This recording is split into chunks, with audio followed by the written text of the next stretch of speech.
देखिए, कल महाराष्ट्र के मुख्यमंत्री एकनाथ शिंदे साहब लाडली बहन योजना के तहत सिल्लोड़ में एक बहुत भव्य कार्यक्रम रखा गया है।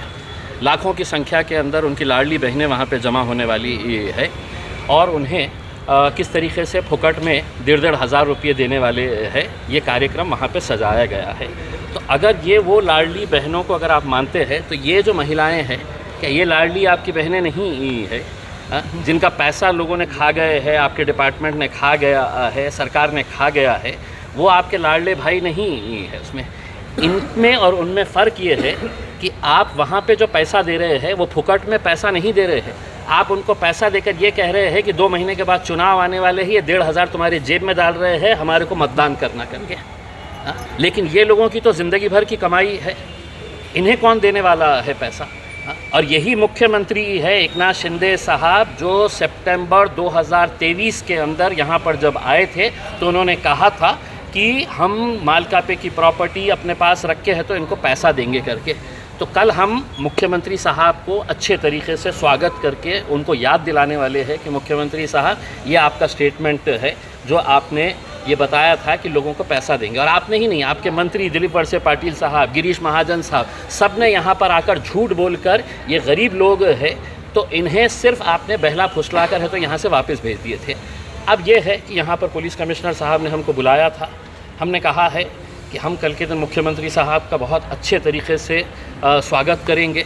लाडली बहनें वहाँ के कार्यक्रम में भी जाके बैठेगी, रास्ता जो है सिल्लोड़ तक का वहाँ पे भी उनका स्वागत किया जाएगा, एयरपोर्ट के ऊपर भी मुख्यमंत्री का स्वागत करेंगे और उनको याद दिलाएंगे उसमें।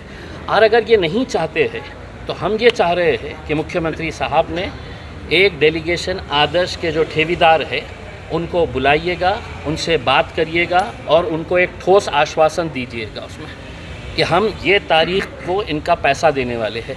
और मुख्यमंत्री साहब को हम अपने जेब से देने के लिए नहीं कह रहे हैं, हम उनको ये कह रहे हैं कि 90 करोड़ रुपए की प्रॉपर्टी है आदर्श की, वो 90 करोड़ रुपए की प्रॉपर्टी आप कोऑपरेटिव डिपार्टमेंट वाले अपने पास रख लें और 50 कोटी रुपये निकाल के दे दें तो इनका पूरा मामला है तो अच्छे से ज़्यादा लोग इसमें से बाहर निकल जाते हैं करके। लेकिन इनकी देने की मानसिकता नहीं है और ये कहा जा रहा है कि साहब, एक हम आदर्श को अकेले देख नहीं सकते हैं क्योंकि पूरे महाराष्ट्र के अंदर हज़ारों ऐसी पद संस्थाएँ डूब गई है और लाखों लोग का पैसा उसके अंदर अटका पड़ा हुआ है। वो दूसरे शहरों के अंदर जहाँ पर भी हुआ होगा उसके अंदर, लेकिन मेरे शहर, मेरे ज़िले के अंदर इनको पैसा दिलाने की जिम्मेदारी मैंने उठाया है। और ये लड़ाई जो है, पहले भी उन्होंने हमारे आंदोलन देखे थे और कल का आंदोलन भी देख लेना चाहिए कि इनकी लाडली बहनें कल के लाडली बहन कार्यक्रम के अंदर क्या कार्यक्रम करने वाली है। हमने मुख्यमंत्री साहब हमसे मिले, आदर्श के ठेवीदारों से मिले, हमने उनको निवेदन दिया, हमने उनसे रिक्वेस्ट करी है कि आप यहाँ पर जो फुकट की लाडली बहनों को पैसा देने के लिए आ रहे हैं वो आप साइड में रखिए, आपका राजनीतिक कार्यक्रम है, लेकिन ये लोगों के कष्ट की, मेहनत की कमाई है, ये पैसा देने के लिए आपको इनके लिए थोड़ा सा टाइम निकालना पड़ेगा। और अगर कल के दिन मुख्यमंत्री साहब इनसे नहीं मिलते हैं तो लाडली कार्यक्रम कितना अच्छा होने वाला है कल आप लोग भी देखेंगे। सर, आप सीएम का रास्ता रोको आंदोलन करने वाले? हम कुछ नहीं, जो भी करने वाले हैं कल आइए और देखिएगा, ठीक है। तो आदर्श नागरिक पथ संस्था है, वहाँ के मामले के अंदर केसेस रजिस्टर हुए हैं, आरोपियों को गिरफ्तार किया गया है। हमारी लड़ाई पुलिस से नहीं है, हमारी लड़ाई सहकार विभाग से है, जो ये करोड़ों रुपए का पैसा लेती है।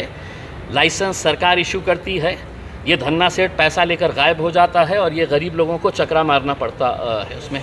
दूसरा है आदर्श बैंक, आदर्श महिला नागरिक सहकारी बैंक है। इसके ताल्लुक़ से मैंने 8 दिन पहले एक पत्र लिखा कि इसमें MPID क्यों नहीं लागू किया गया। 1.5-2 साल से है तो ये लोग लड़ रहे हैं। MPID लगाने के लिए आपको एक माजी खासदार ने पत्र लिखना, तो उसके बाद है तो आप है तो MPID लगाएंगे करके।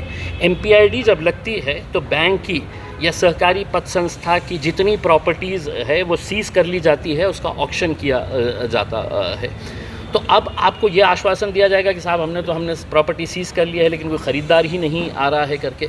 तो अगर नहीं आ रहा है तो तुम्हारे पास सिर्फ लाडली बहन योजना के ऊपर जो सिर्फ कुछ नहीं है, लीगल तरीके का एक भ्रष्टाचार है कि 1,500 हर महिला के जेब में डाला जाएगा, क्योंकि मध्य प्रदेश के अंदर भाजपा की सरकार ऐसे ही चुन के आई कि लाडली बहन बोल के, तो उसके ऊपर 46,000 करोड़ रुपये, 46,000 करोड़ रुपया हर साल खर्च होने वाला है उसमें।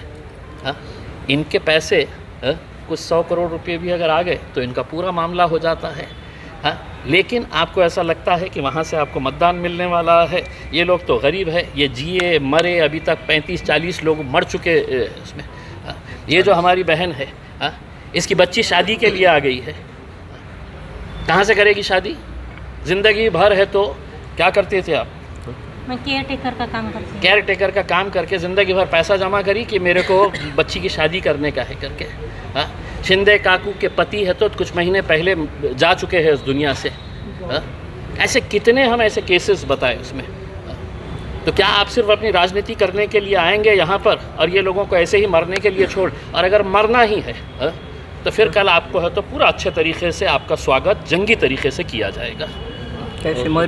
आदर्श सहकारी पतसंस्थेच्या संदर्भात आणि बँकेच्या संदर्भात जे काही आपल्याला छत्रपती संभाजीनगर पोलीस EOWमध्ये आर्थिक गुन्हे शाखा याच्यामध्ये गुन्हे दाखल झालेले होते, त्याच्यामध्ये ठेवीदार आणि त्याचबरोबर ती माजी खासदार श्री इम्तियाज जलीलजी यांचं एक शिष्टमंडळ आमच्याकडे कार्यालयामध्ये भेटण्याकरता आलेलं होतं। त्यांच्या काही अडीअडचणी होत्या, त्यांचे काही प्रश्न होते, त्याच्याबद्दल सविस्तर त्यांची चर्चा झाली। त्यांचे जे काही भावना होता त्यांनी सविस्तरप्रमाणे या आमच्याकडे व्यक्त केलेल्या आहेत। त्याच्यामध्ये पोलिसांनी जी काही कारवाई केलेली त्याच्याबद्दल त्यांचं समाधान आहे।